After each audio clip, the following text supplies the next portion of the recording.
Sebenarnya awalnya saya tidak percaya. Seorang artis Thailand sedang tayangan langsung. Dia mengambil sebilah pisau dan berkata, "Saudaraku, saya ingin mati. Silakan memilih saya. Potong tenggorokan tekan 1. Potong nadi tangan tekan 2. Walaupun para penonton tidak percaya, tapi banyak yang menonton karena bosan. Para penonton terus mengundi. Terakhir, lebih banyak yang milih potong nadi. Tapi artis itu malah tidak menurut. Saya lebih milih potong tenggorokan. Potong tenggorokan lebih sedikit kesempatan hidup. Langsung ditengkorong ya." Kemudian, di bawah 500.000 penonton, gadis itu jatuh di lumuran darah. Siaran langsung diam seketika. Dan yang paling sedih adalah kedua orang tua artis yang menangis menonton siaran itu.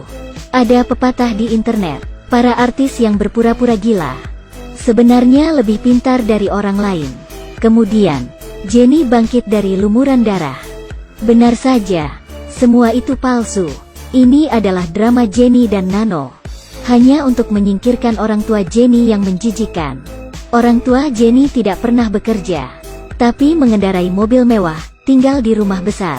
Ini semua tergantung dari siaran langsung Jennie. Namun pengeluaran orang tuanya terlalu banyak. Tidak bisa dikontrol oleh Jennie.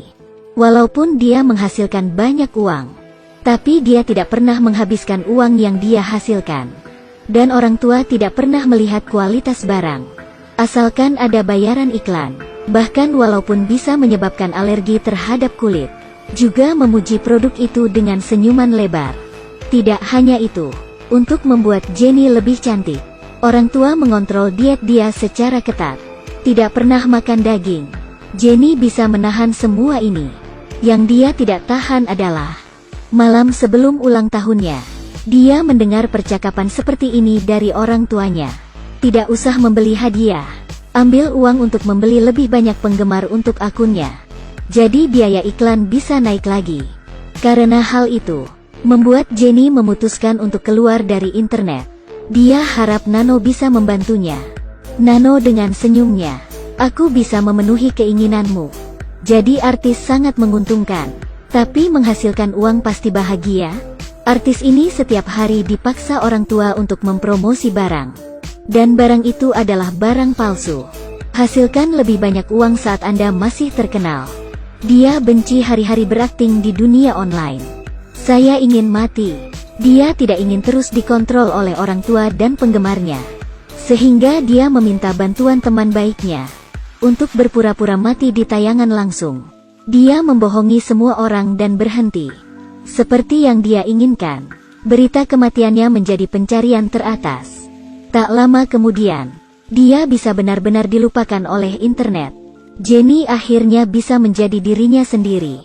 Dia tato, cat rambut dan indik hidung. Memutuskan untuk meninggalkan masa lalunya. Dan dia juga mengubah namanya. Saat itu Jennie terasa begitu santai. Tidak perlu lagi membalas komentar 99+ setiap hari. Tapi ada yang tak terduga. Ada berita hangat di TV. Seorang gadis bernama Yuri mengatakan kepada media, dia mengaku sebagai teman baik Jennie dan menemukan tempat siaran langsung Jennie hari itu. Di sini tidak ada mayat dan jejak kaki yang keluar kamar. Dia menduga bahwa Jennie pura-pura mati. Jennie terkejut, "Siapa wanita ini? Aku bahkan tidak mengenalnya."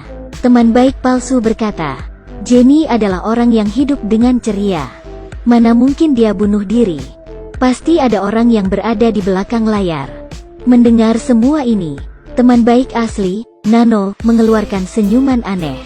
Kemudian teman baik palsu berkata, "Saya membuka akun baru saya. Membawa semua orang untuk mencari Jennie yang mati palsu. Segera subscribe saya." Dengan begitu, teman baik palsu Jennie menjadi terkenal dan mendapatkan ratusan ribu penggemar. Jennie sangat marah. Kenapa ada orang yang begitu menjijikkan? Tidak lama kemudian, teman baik palsu menghubungi Jennie dan bertemu dengannya. Di atas atap, teman baik palsu mengetahui kebenaran tentang kematian palsu. Itu karena dia telah memasuki jaringan Nano. Jaringan Nano penuh dengan fotonya. Sebenarnya tujuan Yuri bukan ingin terkenal dan menjadi artis, tapi ingin membalas dendam, dan tidak biarkan musuhnya Nano bersenang-senang. Saat kembali ke kamar, Jenny memberitahu Nano dirinya menyesal. Saya ingin pulang. Hahaha. Rupanya, jauh sebelum mereka menerapkan rencana, Nano sudah memperingatkan Jenny. Setelah rencana dijalankan, Anda tidak akan pernah bertemu orang tuamu lagi. Apakah Anda yakin ingin melakukan ini? Mereka parasit yang saya simpan. Aku akan lebih baik tanpa mereka.